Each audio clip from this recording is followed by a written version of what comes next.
दोस्तों आज है 17 फरवरी और आज की इस क्लास में हम लोग 15 फरवरी 2023 को जो कुमार गौरव सर के द्वारा करंट अफेयर्स की क्लास करवाई गई थी उस क्लास का आज की इस वीडियो में हम लोग रिवीजन करने वाले हैं।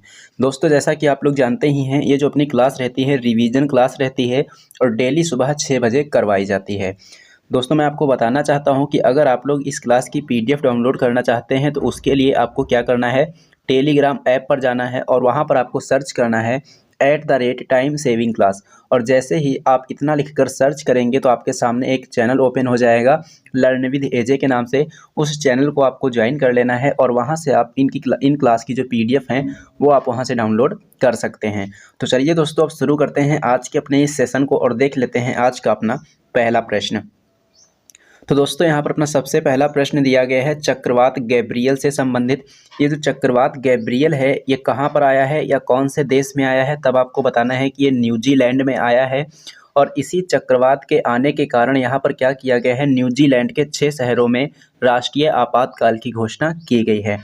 अगर पूछा जाए कि चक्रवात जो गैब्रियल है ये न्यूजीलैंड में कहाँ पर आया है, तो बताना है कि न्यूजीलैंड के उत्तरी द्वीप पर आया है। अब बात आई है यहाँ पर न्यूजीलैंड की, तो न्यूजीलैंड की नए प्रधानमंत्री कौन बने हैं? न्यूजीलैंड के नए प्रधानमंत्री बने हैं क्रिस हिप्किंस। कौन बने हैं? क्रिस हिप्किंस बने हैं। न्यूजीलैंड की राजधानी क्या है? न्यूजीलैंड की राजधानी है वेलिंगटन। और महिलाओं को वोट देने का अधिकार देने वाला विश्व का प्रथम देश कौन सा है? तो ये हो जाएगा न्यूजीलैंड। तो न्यूजीलैंड से संबंधित जितनी भी पॉइंट आपको बताए गए हैं सभी आपको याद रखने हैं। नए प्रधानमंत्री पूछेगा तो क्रिस हिप्किंस हो जाएंगे, राजधानी पूछेगा तो वेलिंगटन हो जाएगी, और महिलाओं को वोट देने का अधिकार देने वाला पहला देश पूछा जाएगा तो भी न्यूजीलैंड हो जाएगा। उसके बाद में नेक्स्ट पॉइंट की बात करेंगे तो नेक्स्ट पॉइंट यहाँ पर दिया गया है कि चक्रवात मैंडोस का नामकरण कौन से देश के द्वारा किया गया? तो इसका नामकरण किया गया UAE के द्वारा। और चक्रवात जो मैंडोस है इसका अर्थ क्या है? इसका अर्थ है खजाना। नेक्स्ट पॉइंट है चक्रवात असनी। चक्रवात असनी का नामकरण कौन से देश के द्वारा किया गया? तो इसका नामकरण किया गया श्रीलंका के द्वारा। और चक्रवात जो असनी है इसका अर्थ क्या है? इसका अर्थ हो जाएगा क्रोध। उसके बाद में नेक्स्ट पॉइंट की बात करेंगे आपातकाल उपबंध। भारतीय संविधान में आपातकाल जो उपबंध है वो कौन से भाग में है? तो भाग नंबर 18 में है और अनुच्छेद नंबर 352 से लेकर अनुच्छेद नंबर 360 तक इनका उल्लेख किया गया है। अगर हम बात करेंगे राष्ट्रीय आपातकाल की, तो राष्ट्रीय आपातकाल का उल्लेख संविधान के कौन से अनुच्छेद में है? अनुच्छेद नंबर 352 में है। और ये जो राष्ट्रीय आपातकाल है अभी तक कितनी बार लगाया जा चुका है, तब आपको बताना है कि अभी तक ये केवल और केवल 3 बार लगाया जा चुका है। कितनी बार? 3 बार। अगर बात करेंगे राष्ट्रीय आपातकाल को लागू करने के आधार की, तो इसको लागू करने के आधार कितने हैं? इसको लागू करने के आधार हैं 3। ये 3 आधार कौन कौन से हैं इनके नाम भी आपको याद रखने हैं। पहला आधार है युद्ध की स्थिति में राष्ट्रीय आपातकाल लगाया जा सकता है, बाहरी आक्रमण की स्थिति में राष्ट्रीय आपातकाल लगाया जा सकता है, और सशस्त्र विद्रोह की स्थिति में आपातकाल लगाया जा सकता है। कौन सा आपातकाल? राष्ट्रीय आपातकाल। ये जो सशस्त्र विद्रोह है इसके स्थान पर पहले कौन सा वर्ड यूज होता था? आंतरिक अशांति। तो आंतरिक अशांति के स्थान पर अब क्या कर दिया गया है? सशस्त्र विद्रोह कर दिया गया है। ये भी आपको यहाँ से याद रखना है। उसके बाद में हम बात करेंगे नेक्स्ट पॉइंट की, तो नेक्स्ट पॉइंट यहाँ पर दिया गया है कि ऐसे अनुच्छेद कौन से हैं जो राष्ट्रीय आपातकाल के दौरान निलंबित नहीं होते हैं? तो अनुच्छेद नंबर 20 और अनुच्छेद नंबर जो 21 हैं ये दोनों अनुच्छेद राष्ट्रीय आपातकाल के दौरान निलंबित नहीं किए जाते हैं। उसके बाद में हम बात करेंगे नेक्स्ट क्वेश्चन की, तो नेक्स्ट क्वेश्चन दिया गया है कि अंतर्राष्ट्रीय अंतरिक्ष स्टेशन पर जाने वाली सऊदी अरब की पहली महिला अंतरिक्ष यात्री कौन है? तो ये हो जाएंगी रेयाना बरनावी। और ये कब जाएंगी? तो ये जाएंगी दिसंबर 2023 में। अभी ये गई नहीं है, ये दिसंबर 2023 में जाएंगी। कहाँ पर? अंतर्राष्ट्रीय अंतरिक्ष स्टेशन पर। और ऐसा करने वाली जो है ये सऊदी अरब की पहली महिला अंतरिक्ष यात्री बन जाएंगी। कब जाएंगी? दिसंबर 2023 में जाएंगी। कौन से रॉकेट के द्वारा? फाल्कन 9 के द्वारा। मिशन कौन सा है? AX2 मिशन है। कंपनी कौन सी है? मिशन कंपनी हो जाएगी एक्सियोम कंपनी। कौन सी कंपनी के द्वारा भेजा जाएगा? एक्सियोम कंपनी के द्वारा। मिशन का नाम हो जाएगा AX2, रॉकेट हो जाएगा फाल्कन 9। कब जाएंगी? दिसंबर 2023 में। नाम क्या है? रेयाना बरनावी। और ये सऊदी अरब की पहली महिला अंतरिक्ष यात्री हो जाएंगी ऐसा करने वाली, जो कि अंतर्राष्ट्रीय अंतरिक्ष स्टेशन पर जाएंगी। अब बात आई है अंतर्राष्ट्रीय अंतरिक्ष स्टेशन की, तो अंतर्राष्ट्रीय जो अंतरिक्ष स्टेशन है इसको कब स्थापित किया गया था? इसको 1998 यानी कि 1998 में स्थापित किया गया था। इसकी स्थापना दो देशों ने मिलकर की थी, अमेरिका और रूस। अमेरिका और रूस ने मिलकर इसकी स्थापना की थी। ISS इसका फुल फॉर्म क्या होता है? इंटरनेशनल स्पेस स्टेशन, यानी कि अंतर्राष्ट्रीय अंतरिक्ष स्टेशन। उसके बाद में हम बात करेंगे नेक्स्ट पॉइंट की। तो नेक्स्ट पॉइंट यहाँ पर दिया गया है, अल नेफूद रेगिस्तान कहाँ है? अल नेफूद जो रेगिस्तान है ये सऊदी अरब में है। नेक्स्ट पॉइंट है कि रब अल खाली रेगिस्तान कहाँ है? ये भी सऊदी अरब में है। कहाँ है? सऊदी अरब में। उसके बाद में प्रोजेक्ट दंतक में तैनात होने वाली महिला अधिकारी का नाम क्या है? तो प्रोजेक्ट दंतक में तैनात होने वाली महिला अधिकारी का नाम है सुरभि जखमोला। क्या है इनका नाम?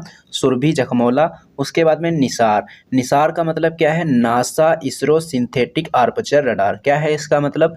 NASA ISRO synthetic aperture radar इसका फुल फॉर्म हो जाएगा। राशिद रोवर कौन से देश के द्वारा लॉन्च किया गया है? तो ये UAE के द्वारा लॉन्च किया गया। उसके बाद में हम बात करेंगे नेक्स्ट क्वेश्चन की। तो नेक्स्ट क्वेश्चन दिया गया है कि वर्ल्ड गवर्नमेंट समिट 2023 का आयोजन कहाँ हो रहा है? इसका आयोजन हो रहा है दुबई में। और इसका आयोजन कब से कब तक किया गया? 13 फरवरी से लेकर 15 फरवरी तक इसका आयोजन किया गया। थीम इसकी क्या है? इसकी थीम हो जाएगी शेपिंग फ्यूचर गवर्नमेंट। क्या हो जाएगी? शेपिंग फ्यूचर गवर्नमेंट इसकी थीम हो जाएगी। और इसी में क्या किया गया है? ब्लॉक बिल ऐप को लॉन्च किया गया है। किसने लॉन्च किया है? IIT इंदौर के द्वारा इसको लॉन्च किया गया। ऐप का नाम क्या है? Block bill app. Block bill app बहुत इंपॉर्टेंट है, इसको आपको ज़रूर याद रखना है कि इसको किसने लॉन्च किया है? IIT इंदौर के द्वारा इसको लॉन्च किया गया है। उसके बाद में हम बात करेंगे नेक्स्ट पॉइंट की, मॉन्ट्रियल प्रोटोकॉल। मॉन्ट्रियल प्रोटोकॉल कब हुआ था? 16 सितंबर 1987 को हुआ था। इसीलिए 16 सितंबर को कौन सा दिवस मनाते हैं? ओजोन परत संरक्षण दिवस, या फिर कह सकते हैं विश्व ओजोन दिवस मनाया जाता है। कब? 16 सितंबर को। ये मॉन्ट्रियल नाम का जो स्थान है कौन से देश में है? मॉन्ट्रियल नाम का जो ये स्थान है ये है कनाडा में। कहाँ पर है? मॉन्ट्रियल नाम का जो स्थान है ये कनाडा में है। और मॉन्ट्रियल प्रोटोकॉल कब हुआ था? 16 सितंबर 1987 को हुआ था। तुर्की का नया नाम क्या है? तुर्की का नया नाम हो जाएगा तुर्कीये। क्या हो जाएगा? तुर्कीये। 17वां प्रवासी भारतीय सम्मेलन का आयोजन कहाँ किया गया है? तो ये किया गया है इंदौर में। इंदौर कहाँ पर है? मध्य प्रदेश में। संस्करण भी आपको याद रखना है, ये इसका जो 17वां संस्करण है। आपसे ये प्रश्न ऐसे भी पूछा जा सकता है कि जो प्रवासी भारतीय सम्मेलन का 17वां संस्करण है इसका आयोजन कहाँ किया गया? तो इसका आयोजन जो है मध्य प्रदेश के इंदौर में किया गया है। उसके बाद में जो दूसरा क्वेश्चन यहाँ से पूछा जा सकता है वो ये है कि जो प्रवासी भारतीय सम्मेलन हुआ 17वें नंबर वाला, उसमें मुख्य अतिथि कौन थे? तब आपको बता देना है मोहम्मद इरफान। और मोहम्मद इरफान कौन से देश के राष्ट्रपति हैं? गुयाना के राष्ट्रपति हैं। कहाँ के राष्ट्रपति? गुयाना के राष्ट्रपति।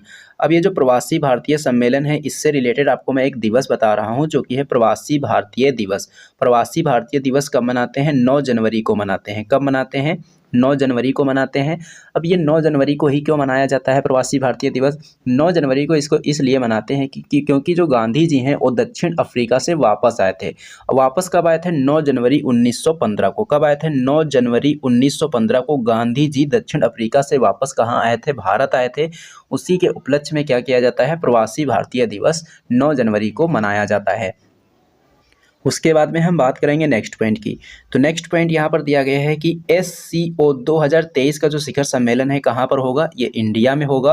और 2022 में इसका जो शिखर सम्मेलन हुआ था उसका आयोजन कहाँ पर हुआ था? उसका आयोजन हुआ था समरकंद उज्बेकिस्तान में। कहाँ पर? समरकंद उज्बेकिस्तान में। उसके बाद में नेक्स्ट पॉइंट है कि 12वें नंबर का जो विश्व हिंदी सम्मेलन है ये कहाँ हुआ? ये हुआ है फिजी में। फिजी में कौन से स्थान पर? फिजी के नाडी नाम का जो स्थान है वहाँ पर इसका आयोजन किया गया। बात आई है यहाँ पर विश्व हिंदी सम्मेलन की। तो विश्व हिंदी दिवस जो है कब मनाते हैं? विश्व हिंदी दिवस जो है ये 10 जनवरी को मनाते हैं। कहाँ कब मनाते हैं? 10 जनवरी को।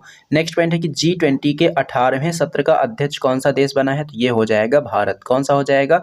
भारत। और 18वें सत्र जो इसका आयोजन हो रहा है कहाँ पर हो रहा है? भारत में हो रहा है। और इसकी थीम क्या है? वसुधैव कुटुंबकम इस बार इसकी थीम रखी गई है। उसके बाद में हम बात करेंगे नेक्स्ट क्वेश्चन की। तो नेक्स्ट क्वेश्चन है निकोस क्रिस्टोडोलाइड्स, ये जो है कहाँ के नए राष्ट्रपति बने हैं? ये साइप्रस के नए राष्ट्रपति बने हैं। उसके बाद में हम बात करेंगे नेक्स्ट पॉइंट की। तो नेक्स्ट पॉइंट है कि भूमध्य सागर और लाल सागर को कौन सी नहर जोड़ती है? तो ये जोड़ती है स्वेज नहर। कौन सी नहर? स्वेज नहर। साइप्रस, साइप्रस कौन से सागर में स्थित है? साइप्रस जो है भूमध्य सागर में स्थित है। मैनुएल रोका बोटे। ये जो मैनुएल रोका बोटे हैं ये कहाँ की पहली महिला प्रधानमंत्री बनी है? इक्वेटोरियल जो गिनी है वहाँ की ये पहली महिला प्रधानमंत्री बनाई गई हैं। उसके बाद में इजराइल के नए प्रधानमंत्री कौन है? इजराइल के नए प्रधानमंत्री बने हैं बेंजामिन नेतन्याहू। और भारत की 15वीं राष्ट्रपति कौन है? भारत की 15वीं राष्ट्रपति हैं द्रौपदी मुर्मू। कौन है? द्रौपदी मुर्मू। भारत के 14वें उपराष्ट्रपति कौन है? भारत के 14वें उपराष्ट्रपति हो जाएंगे जगदीप धनखड़। कौन हो जाएंगे? जगदीप धनखड़। उसके बाद में नेक्स्ट पॉइंट की बात करेंगे तो इटली की पहली महिला राष्ट्रपति कौन बनी है? ये हो जाएंगी जॉर्जिया मेलोनी। आयरलैंड की भारतीय मूल की पहली महिला प्रधानमंत्री कौन बनी है? लियो वाराडकर बनी है। कौन? लियो वाराडकर। उसके बाद में नेक्स्ट क्वेश्चन की बात करेंगे तो नेक्स्ट क्वेश्चन है कि राष्ट्रीय संस्कृति महोत्सव 2023 का आयोजन कहाँ हो रहा है? राष्ट्रीय संस्कृति महोत्सव 2023 का जो आयोजन है ये मुंबई में हो रहा है। मुंबई कहाँ है? मुंबई है महाराष्ट्र में। और इसका आयोजन कब से कब तक किया जाएगा? इसका आयोजन 11 फरवरी से लेकर 19 फरवरी तक इसका आयोजन किया जाएगा। थीम क्या है इसकी? थीम है एक भारत श्रेष्ठ भारत। किसके द्वारा किया जा रहा है? मंत्रालय पूछेगा तो बता देंगे संस्कृति मंत्रालय के द्वारा इसका आयोजन किया जा रहा है। उसके बाद में हम बात करेंगे नेक्स्ट पॉइंट की तो नेक्स्ट पॉइंट है कि अंतरराष्ट्रीय पतंग महोत्सव कहाँ हुआ? ये हुआ गुजरात में। राष्ट्रीय युवा दिवस कब मनाते हैं? राष्ट्रीय युवा दिवस 12 जनवरी को मनाते हैं। और राष्ट्रीय युवा महोत्सव 2023 का आयोजन कहाँ किया गया? कर्नाटक के धारवाड़ में इसका आयोजन किया गया। हॉर्नबिल फेस्टिवल कहाँ होता है? हॉर्नबिल फेस्टिवल नागालैंड में होता है। और इसकी शुरुआत कौन से दिन को होती है? इसकी शुरुआत होती है 1 दिसंबर को। कौन से दिन? 1 दिसंबर को इसकी शुरुआत होती है क्योंकि 1 दिसंबर को नागालैंड का स्थापना दिवस होता है, उसी दिन इसका शुरुआत की जाती है। उसके बाद में काला घोड़ा फेस्टिवल। काला घोड़ा फेस्टिवल कहाँ का है? ये मुंबई का है। कहाँ का है? मुंबई का। उसके बाद में हम बात करेंगे नेक्स्ट क्वेश्चन की तो राष्ट्रीय महिला दिवस। राष्ट्रीय महिला दिवस कब मनाते हैं? 13 फरवरी को मनाते हैं। किसके जन्म दिवस पर? सरोजनी नायडू के जन्म दिवस पर मनाते हैं। सरोजनी नायडू के बारे में एक क्वेश्चन पूछा जाता है कि जो भारतीय राष्ट्रीय कांग्रेस है इसकी पहली भारतीय महिला अध्यक्ष कौन थी? तो पहली भारतीय महिला अध्यक्ष थी इसकी सरोजनी नायडू जी। अब भारत कोकिला के नाम से किसे जाना जाता है? भारत कोकिला के नाम से जाना जाता है सरोजनी नायडू जी को। विश्व रेडियो दिवस कब मनाते हैं? विश्व रेडियो दिवस जो है ये 13 फरवरी को मनाते हैं। और विश्व रेडियो दिवस 2023 में इसकी थीम क्या रखी गई है? रेडियो एंड पीस इस बार इसकी थीम रखी गई है। उसके बाद में नेक्स्ट पॉइंट है दांडी मार्च। दांडी मार्च कब शुरू हुई थी? 12 मार्च 1930 को। कब से कब तक चली थी? 6 अप्रैल 1930 तक ये दांडी मार्च चली थी। राष्ट्रीय गणित दिवस। राष्ट्रीय गणित दिवस कब मनाते हैं? 22 दिसंबर को मनाते हैं। राष्ट्रीय चिकित्सक दिवस कब मनाते हैं? 1 जुलाई को मनाते हैं। उसके बाद में कांग्रेस की पहली महिला अध्यक्ष कौन थी? ये हो जाएंगी एनी बेसेंट। और पहली भारतीय महिला अध्यक्ष पूछेगा तो पहली भारतीय महिला अध्यक्ष कौन हो जाएंगी? पहली भारतीय महिला अध्यक्ष हो जाएंगी सरोजनी नायडू। उसके बाद में हम बात करेंगे नेक्स्ट पॉइंट की। भारत की पहली महिला राज्यपाल कौन थी? भारत की पहली महिला राज्यपाल थी सरोजनी नायडू। और भारत की पहली महिला मुख्यमंत्री पूछेगा तो वो हो जाएंगे सुचेता कृपलानी। कौन? सुचेता कृपलानी। नेक्स्ट पॉइंट है गोल्डन थ्रेशोल्ड। जो पुस्तक है किसकी है? सरोजनी नायडू की है। पराक्रम दिवस कब मनाते हैं? 23 जनवरी को मनाते हैं। कब? 23 जनवरी को। उसके बाद में नेक्स्ट पॉइंट की बात करेंगे तो नेक्स्ट क्वेश्चन है यहाँ पर कि फाइलेरिया रोग को समाप्त करने का लक्ष्य कौन से वर्ष को रखा गया है? तो वर्ष 2027। ये है भारत का लक्ष्य। और पूरे विश्व में समाप्त करने का इसका लक्ष्य क्या रखा गया है? वर्ष 2030। अभियान इसके लिए कौन सा चलाया गया है? इसके लिए एक अभियान चलाया गया है मास ड्रग एडमिनिस्ट्रेशन। और कौन से मंत्रालय के द्वारा? स्वास्थ्य और परिवार कल्याण मंत्रालय के द्वारा ये अभियान चलाया गया है। फाइलेरिया को हाथी पांव के नाम से भी जाना जाता है, ये भी आपको याद रखना है। उसके बाद में अगर पूछा जाए कि फाइलेरिया का वाहक क्या है तो फाइलेरिया का वाहक हो जाएगा क्यूलेक्स मच्छर। और फाइलेरिया के प्रमुख कारक पूछा जाएगा तो क्या हो जाएगा? उचेरेरिया ब्रोंकेप्टाई इसका प्रमुख कारक होगा। और वाहक पूछेगा तो क्यूलेक्स मच्छर और इसको हाथी पांव के नाम से भी जाना जाता है। उसके बाद में नेक्स्ट पॉइंट की बात करेंगे तो टीबी हारेगा देश जीतेगा, इसके लिए कौन से वर्ष को लक्ष्य घोषित किया गया है? वर्ष 2025। निद्रा रोग का रोग वाहक कौन सी मक्खी है? सीसी मक्खी है। कालाजार का रोग वाहक क्या है? कालाजार का रोग वाहक है सैंड फ्लाई। क्या है? Sand fly. उसके बाद में नेक्स्ट क्वेश्चन की बात करेंगे तो नेक्स्ट क्वेश्चन है कि नकल विरोधी कानून 2023 को लागू करने वाला राज्य कौन सा है? नकल विरोधी कानून को लागू करने वाला राज्य कौन सा है? ये हो जाएगा उत्तराखंड। उत्तराखंड के राज्यपाल कौन है? उत्तराखंड के राज्यपाल हो जाएंगे गुरमीत सिंह। और मुख्यमंत्री कौन है यहाँ के? मुख्यमंत्री हो जाएंगे पुष्कर सिंह धामी। इसमें प्रावधान क्या किया गया है, इसमें प्रावधान किया गया है कि जो भी नकल माफिया है उसको आजीवन कारावास दिया जाएगा और ऐसा स्टूडेंट जो नकल करते पकड़ा गया उसको 10 साल तक कोई भी पेपर नहीं दे सकेगा, ऐसा प्रावधान किया गया है। और साथ ही साथ उसके ऊपर कौन सा एक्ट लगेगा, गैंगस्टर का एक्ट लगेगा। उसके बाद में नेक्स्ट पॉइंट की बात करेंगे उत्तराखंड की। उत्तराखंड की ग्रीष्मकालीन राजधानी क्या है, उत्तराखंड की ग्रीष्मकालीन राजधानी है गैरसैंण। और उत्तराखंड में पहली महिला स्पीकर कौन बनी है, ये बनी है रितु खांडेरी। कौन बनी है, रितु खांडेरी बनी है। उसके बाद में नेक्स्ट पॉइंट है जिम कॉर्बेट नेशनल पार्क का नया नाम क्या है, Ramganga national park. Next question की बात करेंगे तो नेक्स्ट क्वेश्चन यहाँ पर दिया गया है मिशन 300 और मेरा मत मेरा वैलेंटाइन, ये दोनों अभियान किसने शुरू किए हैं, ये दोनों अभियान चुनाव आयोग के द्वारा शुरू किए गए हैं। उद्देश्य क्या है, इसका उद्देश्य है मेघालय में 90% से अधिक मतदान करवाना। बात करेंगे मेघालय की, तो मेघालय के मुख्यमंत्री कौन है, मेघालय के मुख्यमंत्री हो जाएंगे कॉनरेड संगमा। और कॉनरेड संगमा कौन सी पार्टी से हैं, नेशनल पीपुल पार्टी से। कौन सी पार्टी से, नेशनल पीपुल पार्टी से। नेक्स्ट क्वेश्चन की बात करेंगे तो नेक्स्ट पॉइंट है यहाँ पर कि निर्वाचन आयोग की स्थापना कब हुई थी। निर्वाचन आयोग की स्थापना जो है ये 25 जनवरी 1950 को हुई थी। और 25 जनवरी को कौन सा दिवस मनाते हैं, राष्ट्रीय मतदाता दिवस मनाते हैं। पहली महिला मुख्य चुनाव आयुक्त कौन थी, पहली महिला मुख्य चुनाव आयुक्त थी रमा देवी। और पहले चुनाव आयुक्त पूछेगा तो वो हो जाएंगे सुकुमार सेन। कौन हो जाएंगे, Sukumar Sen. Cherry blossom festival कहाँ मनाते हैं, इसको शिलोंग में मनाया जाता है। उसके बाद में मिशन 929 कहाँ पर शुरू किया गया, ये त्रिपुरा में शुरू किया गया। उसके बाद में नेक्स्ट क्वेश्चन की बात करेंगे तो नेक्स्ट क्वेश्चन है कि महिला प्रीमियर लीग 2023 जो है ये पहली बार हो रहा है, ये याद रखना है। और इसकी जो सबसे महंगी खिलाड़ी बनी है इनका नाम इंपॉर्टेंट है, क्या नाम है इनका, इनका नाम हो जाएगा स्मृति मंधाना। महिला प्रीमियर लीग 2023 की सबसे महंगी खिलाड़ी कौन बनी है, स्मृति मंधाना बनी है। इनको किसने खरीदा है, आरबीसी ने खरीदा है। कितने रुपए में, 3.4 करोड़ रुपए में इनको खरीदा गया है। महिला प्रीमियर लीग 2023 में कितनी टीमें हिस्सा ले रही हैं, 5 टीमें इसमें हिस्सा ले रही हैं। उसके बाद में नेक्स्ट पॉइंट की बात करेंगे तो आईसीसी वर्ल्ड कप 2023 का आयोजन कहाँ होगा, भारत में होगा।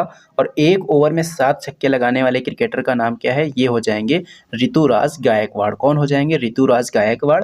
लास्ट पॉइंट है कि वैश्विक विज्ञान और तारामंडल केंद्र कहाँ पर स्थापित किया जाएगा, राजस्थान के कोटा में इसको स्थापित किया जाएगा। तो दोस्तों ये था आज का आपका सेशन। ये सेशन आपको कैसा लगा है कमेंट बॉक्स में कमेंट करके ज़रूर बताना। अगर ये सेशन आपको पसंद आया हो तो इसे लाइक करना और इसे अपने दोस्तों में ज़्यादा से ज़्यादा शेयर भी करना। और हाँ दोस्तों, अगर आप लोगों ने अभी तक हमारे चैनल को सब्सक्राइब नहीं किया है तो चैनल को सब्सक्राइब कर लेना और बेल आइकन पर क्लिक करके ऑल पर ज़रूर क्लिक कर लेना, जिससे कि इस चैनल पर जब भी कोई वीडियो अपलोड की जाए तो उसका नोटिफिकेशन आपको सबसे पहले मिले। तो चलिए दोस्तों, मिलते हैं अब हम लोग एक नेक्स्ट वीडियो में।